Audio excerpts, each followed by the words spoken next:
Iya, pemirsa, sebagian besar pekerjaan di bidang perfilman tentunya saat ini harus memilih untuk bersabar dulu ya, untuk tidak produksi di tengah pandemi. Ya tidak ada yang bisa kita buat ya kan, kita hanya bisa untuk tahan dulu untuk sementara waktu.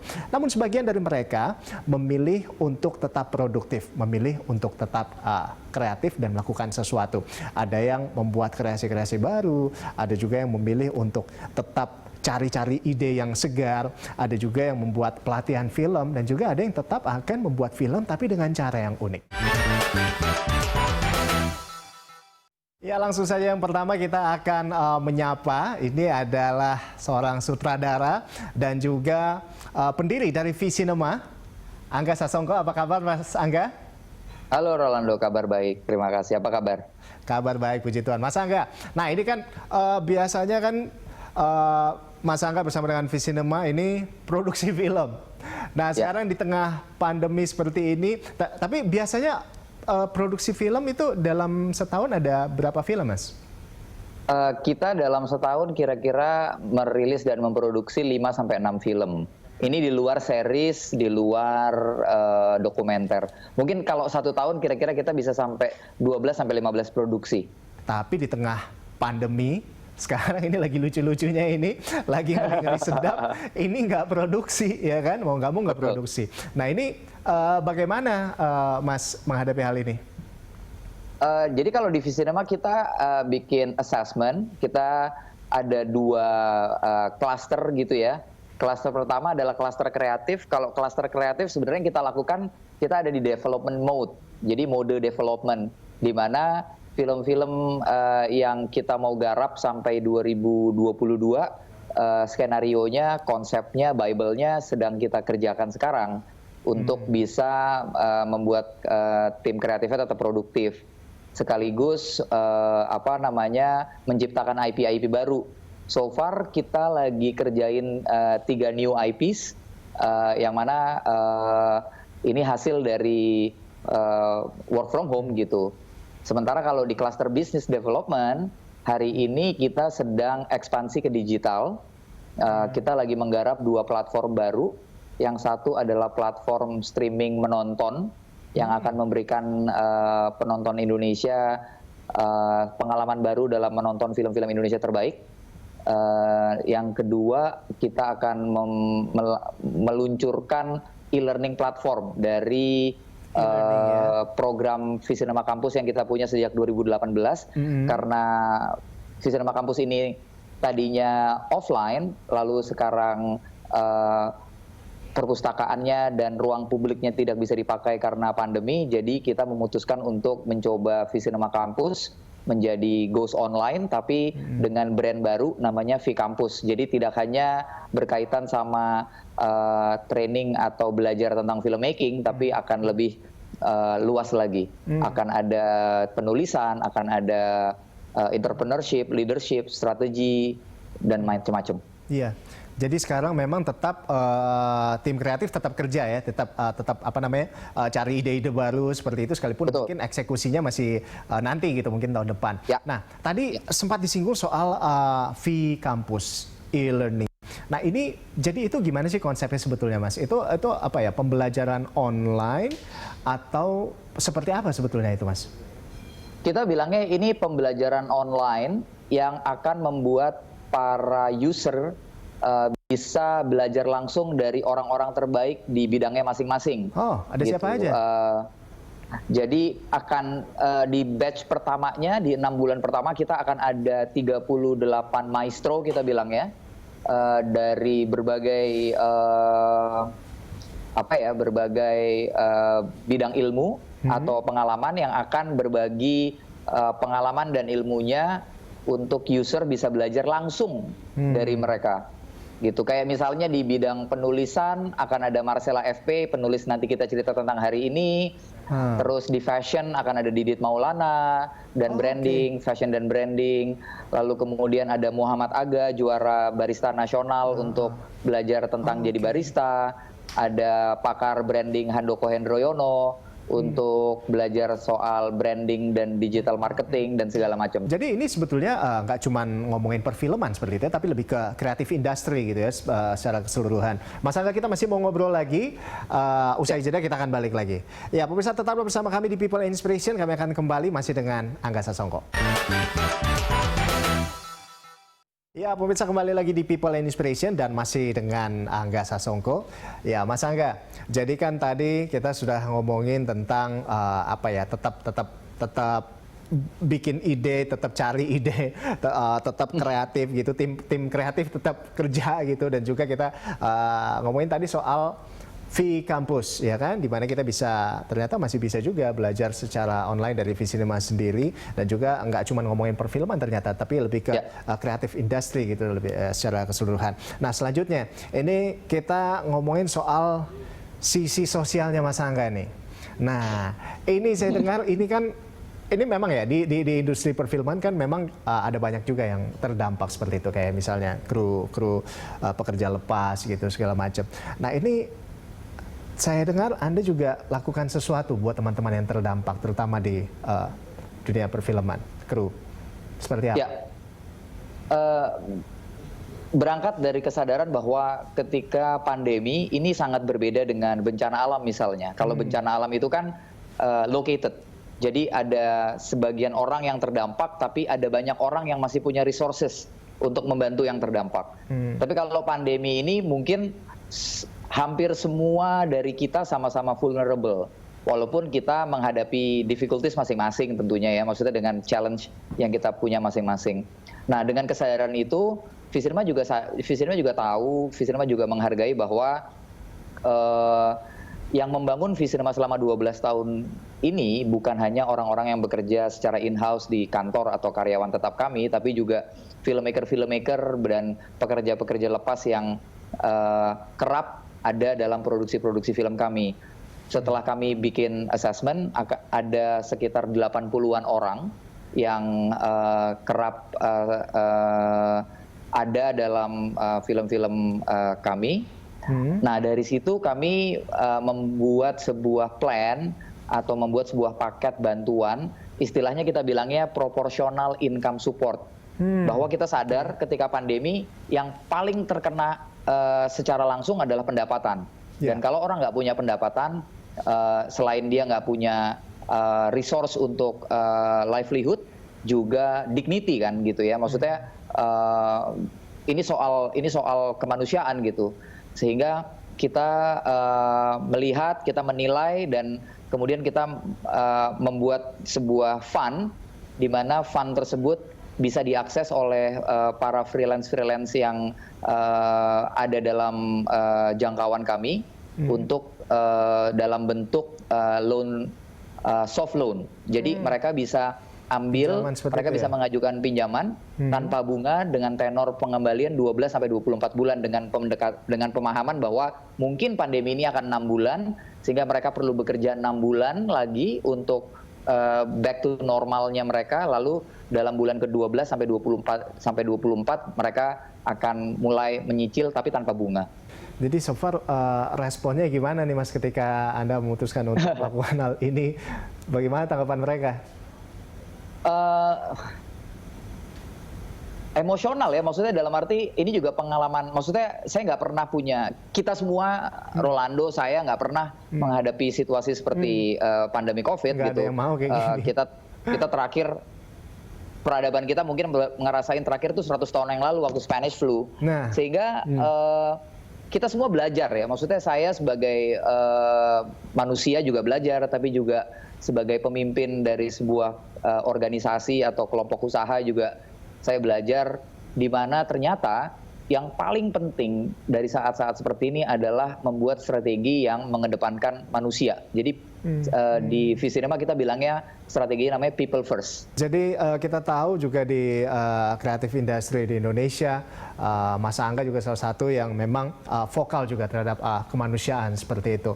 Setelah beberapa orang yang sebelumnya juga sudah melakukan hal ini, salah satunya Glenn Fredly, sahabatnya Mas Angga. Nah ini Anda juga akhirnya melakukan sesuatu penggalangan APD untuk tenaga medis di bagian Indonesia Timur. Nah ini bisa ceritakan seperti apa, Mas? Jadi waktu pas isu APD itu mulai merebak, saya dapat telepon dari seorang teman yang bilang bahwa ada nih pabrik di Jawa Tengah bisa menyediakan APD, tapi pesannya harus dalam waktu 1 kali 24 jam karena dia akan close akan tutup pemesanannya karena akan fokus untuk pemesanan dari pihak pemerintah gitu. Ya lalu saya nggak mungkin kan saya sempat buat galang dana segala macam. Ya yang saya pikirin pertama adalah di Indonesia Timur kalau nggak ada penyakit aja atau nggak ada virusnya aja, akses mereka tuh tetap yang paling akses terhadap informasi, terhadap resources, terhadap pendidikan, semuanya tuh mereka udah termarginalkan. Gimana kalau ditambah dengan virus? Saya udah ngebayangin ini akan jadi nightmare gitu ya. Maka sisi kemanusiaan Anda langsung membara saat itu. Akhirnya Anda melakukan inisiatif hal ini.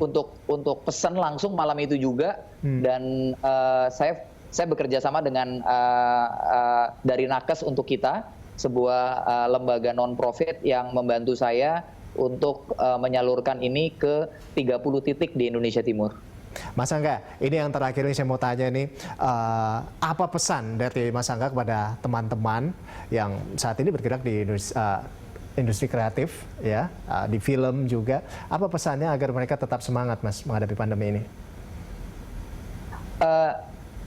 Satu hal bahwa pandemi ini tentu banyak menghantam sendi-sendi kehidupan kita, mulai dari pendapatan, mental issue, mungkin juga produktivitas. Tapi saya percaya bahwa setiap hal ada rencananya gitu. Mungkin ini saat yang tepat untuk kita restart, dan pada titik tertentu nanti kita semua akan ada di ground base yang sama, dan orang-orang yang bisa melalui ini dengan baik, mudah-mudahan punya starting point yang lebih baik daripada yang lain. Nah, untuk bisa banyak menyelamatkan orang-orang supaya bisa melewati ini dengan baik, saya rasa saatnya yang mampu taking care yang tidak mampu gitu. Maksudnya dengan cara sekecil apapun, resiliensi kita sebagai sesama sebagai kelompok atau komunitas, dan juga rasa kemanusiaan kita, saya rasa sangat diuji saat ini. Dan kita sendiri yang bisa yang sanggup atau mampu menunjukkan bahwa kita bisa jadi manusia-manusia yang lebih baik gitu. Keren banget. Terima kasih banyak Mas Angga sudah berbagi cerita, berbagi inspirasi di People and Inspiration hari ini. Sukses Thank terus you so much dengan apa yang dikerjakan. Siap. Terima kasih. Ya, pemirsa, kami akan kembali usai jeda. Tetaplah bersama kami. Tentunya nanti ada narasumber yang gak kalah kerennya. Tetaplah di People and Inspiration. Ya, pemirsa, kembali lagi di People and Inspiration. Selama ini proses produksi film dilakukan di berbagai set pilihan dan dikerjakan oleh puluhan kru produksi. Nah, namun di masa pandemi ini, hal tersebut nyaris mustahil untuk dilakukan, ya nggak sih? Nah, lalu sebagai gantinya, ada filmmaker yang mencoba berkreasi dengan membuat film yang dikerjakan di rumah masing-masing.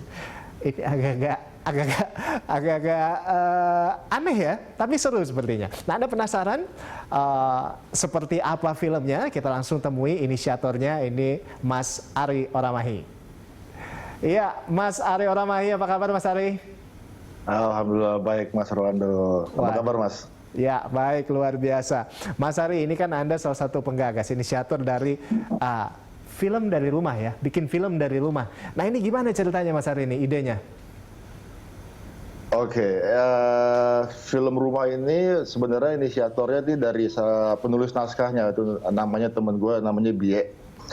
Waktu itu di akhir bulan Maret, Bie sempat kontak saya, bilang, Mas, ini kan orang-orang pada stop syuting semua nih.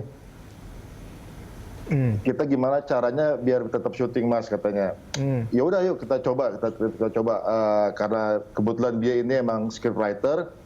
Coba kita bikin skrip, bikin cerita yang setnya ini hanya di satu lokasi, di salah satu rumah, yang pemainnya ya cuman orang rumah itu sendiri. Oh, oke. Akhirnya BA comes up lah dengan sebuah cerita, dengan sebuah skrip tentang hubungan keluarga, anak dengan kedua orang tuanya. Nah, habis itu skripnya dikasih ke saya, terus saya coba lihat, coba saya bikinin treatmentnya. Nah, dari situ sih, terus dia sempat nanya, ini gimana syutingnya Mas? Udah tenang aja, coba kita kontak teman-teman, kira-kira siapa aja yang mau terlibat nih. Akhirnya saya kontak teman saya, ada namanya Mas Tirta, kebetulan dia ini videographer lah, kameramen. Ya. Saya coba ajak ngobrol dia, mau nggak terlibat di film ini, kebetulan lo emang videographer, lo pegang kamera, sekaligus lo jadi pemainnya. Sempet kaget juga sih dia, cuma akhirnya udah tuh coba kita bahas lah skripnya. Nah dari situlah mulai bergulir kayak gitu. Iya. Nah ini kan seru banget ini, unik banget. Ini semuanya work from home, ya kan? Ngedirect gitu, kamera itu dari rumah, nulis skrip dan bahkan ya itu syutingnya semuanya dari rumah. Nah ini bisa diceritakan seperti apa keributannya ini, Mas?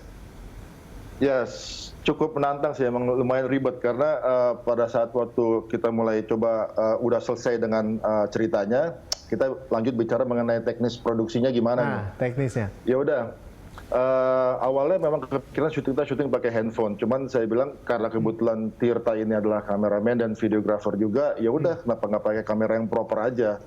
Nanti saya directnya dari rumah, ya lewat video call aja nggak masalah. Coba. Tapi gue pengen achieve untuk penggunaan kamera, kita coba pakai kamera yang proper lah. Akhirnya kita coba latihan lah waktu itu. Kita coba latihan dan gitu, kamera beberapa gitu, Mas? hari akhirnya sih kayak kelihatan wah ini kayaknya bisa kok, aman. Ya udahlah, akhirnya kita coba tentukan hari syutingnya dan akhirnya kita mulai syuting dan akhirnya jadi filmnya sih. Memang lumayan ribet gitu ya, Mas ya. Ini enggak ketemuan langsung aja nih, masih sering berantem gitu kan. Ini apalagi kendala lagi di rumah masing-masing gitu, belum kendala signal ya kan. Nah ini sering ribut dong Mas ya. Sering berantem banget, ya. Mas. Berantemnya sering banget dan mostly kebanyakan untuk urusan lighting contohnya lah. Apa yang saya lihat di kamera handphone itu kan tidak as it is atau tidak apa yang sebenarnya terekam di kamera yang sebenarnya. Karena ada distorsi, ada perubahan warna, ada perubahan cahaya. Ditambah lagi, karena kita sepakat, oke, kita tidak akan keluar dari rumah dan kita tidak akan membawa orang dari luar ke rumah kita masing-masing. Ya kita pakai alat yang apa adanya. Kita ada kamera apa, ada lensa apa, ada lampu apa, ya itu kita pakai, ya kita maksimalin. Dan kebetulan juga semua scene itu night scene malam. Dengan segala keterbatasan kita cuma punya satu lampu untuk syuting itu. Ya udah kita pakai, kita maksimalin. Nah, tapi ini Mas Ari, ini teman-teman cari di pencarian buat video-video itu kemarin masih ada. Ini pas dicari lagi, ini kok kagak ada nih? Kayaknya udah ditutup begitu ya. Nah ini kenapa ini Mas? Apakah mungkin ada rencana selanjutnya dari bikin film ini sampai akhirnya ditutup di pencarian video itu? Sebenarnya video itu masih ada di online, cuman memang statusnya kita rubah tidak untuk publik untuk sementara. Karena setelah film ini diputar dan alhamdulillah saya juga nggak nyangka responnya cukup bagus dan ada beberapa apresiasi dari teman-teman, dari bahkan sampai orang-orang yang mungkin tidak saya kenal sebelumnya, mereka coba encourage kita, Mas ikutin festival dong gitu ya. Ya udah akhirnya kita coba submit lah. Nah kebetulan pada saat kita submit memang di beberapa festival kan memang ada beberapa ketentuan yang harus kita patuhin. Nah kebetulan festival yang kita coba kirim film ini meminta untuk film yang sudah kita tayangkan di YouTube ini kita rubah statusnya tidak menjadi untuk publik dulu untuk sementara sampai proses seleksi ini selesai. Gitu. Jadi mau diikutin festival ini Mas ya? Ya, insya Allah mudah-mudahan. Mantap kita doain supaya sukses ya Mas ya. Terima kasih banyak Mas Ari sudah ngobrol bareng sama kita di sini, sudah menginspirasi teman-teman di rumah. Sukses terus Mas Ari dan kita doain nanti festivalnya bisa berhasil ya, filmnya di festival. Baik, salam buat teman-teman semuanya. Terima kasih banyak Mas Ari. Ya, sama-sama. Terima kasih Mas Rolando. Siap.